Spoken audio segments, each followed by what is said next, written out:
अजीत कुमार डोभाल भारत के प्रधानमंत्री के 5वें और वर्तमान राष्ट्रीय सुरक्षा सलाहकार हैं। वे केरल कैडर के सेवानिवृत्त भारतीय पुलिस सेवा अधिकारी और पूर्व भारतीय खुफिया के साथ साथ कानून प्रवर्तन अधिकारी हैं।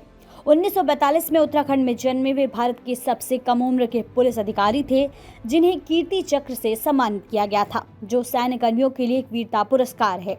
भारत में सितंबर 2016 की सर्जिकल स्ट्राइक और फरवरी 2019 में पाकिस्तान की सीमा पार बालाकोट हवाई हमले डोभाल की देखरेख में किए गए थे।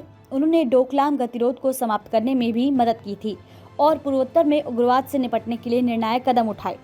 15 अपहरण हुए विमानों को छुड़वाया।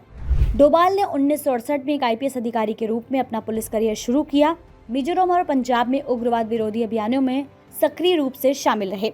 उन्होंने 1999 में कंधार में अपहृत IC 814 से यात्रियों की रिहाई में 3 वार्ताकारों में से एक के रूप में महत्वपूर्ण भूमिका निभाई। उन्होंने 1971 और 1999 के बीच इंडियन एयरलाइंस के विमानों के कम से कम 15 अपहरणों को सफलतापूर्वक समाप्त किया।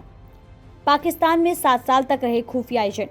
कहा जाता है कि डोभाल ने पाकिस्तान में एक अंडरकवर ऑपरेटिव के तौर पर सक्रिय आतंकवादी समूह के बारे में खुफिया जानकारी जुटाने के लिए 7 साल बिताए। 1 साल तक खुफिया एजेंट के तौर पर काम करने के बाद उन्होंने इस्लामाबाद में भारतीय उच्चायोग में 6 साल तक काम किया।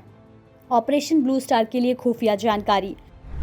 डोभाल ने 1984 में खालिस्तानी उग्रवाद को दबाने के लिए ऑपरेशन ब्लू स्टार के लिए खुफिया जानकारी जुटाने में भी महत्वपूर्ण भूमिका निभाई थी। डोभाल 1990 में कश्मीर गए और कट्टर आतंकवादियों और सैनिकों को विद्रोह विरोधी बनने के लिए राजी किया, जिससे 1986 में जम्मू और कश्मीर चुनावों का रास्ता साफ हो गया।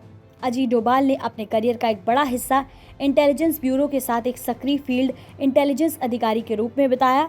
अपने नाम कई प्रसिद्ध पुरस्कारों, सम्मानों और रिकॉर्डों के साथ डोभाल ने उग्रवाद और आतंकवाद के खिलाफ सख्त रुख अपनाने के लिए प्रतिष्ठा बनाई है। 2009 में अपनी सेवानिवृत्ति के बाद डोभाल विवेकानंद इंटरनेशनल फाउंडेशन के संस्थापक निर्देशक बने। इराक में खुफिया मिशन। 2014 में अजीत डोभाल ने इराक के तिक्रित में एक अस्पताल में फंसी 46 भारतीय नर्सों की रिहाई सुनिश्चित की। वे एक शीर्ष गुप्त मिशन पर गए और 25 जून 2014 को इराक गए ताकि जमीनी स्थिति को समझ सकें और इराक सरकार में उच्च स्तरीय संपर्क बना सकें।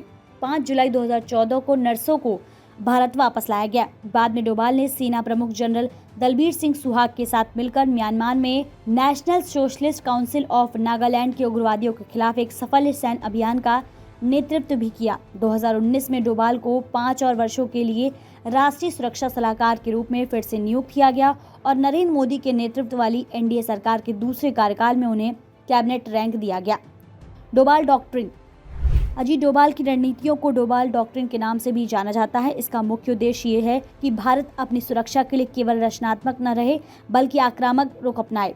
उनके अनुसार आतंक का जवाब आतंक से और हमलावर की धरती पर जाकर उसे जवाब देना एक प्रभावी रणनीति है। अजीत डोभाल को बेहद अनुशासित और व्यावहारिक व्यक्ति माना जाता है। उनका जीवन पूरी तरह देश की सेवा में समर्पित है। वे अपनी निजी जिंदगी को सार्वजनिक नहीं करते और यही कारण है कि उनके परिवार के बारे में बहुत कम जानकारी उपलब्ध है। उनका कहना है कि देश की सुरक्षा के लिए यदि अपनी जान भी देनी पड़े तो ये सौभाग्य की बात है।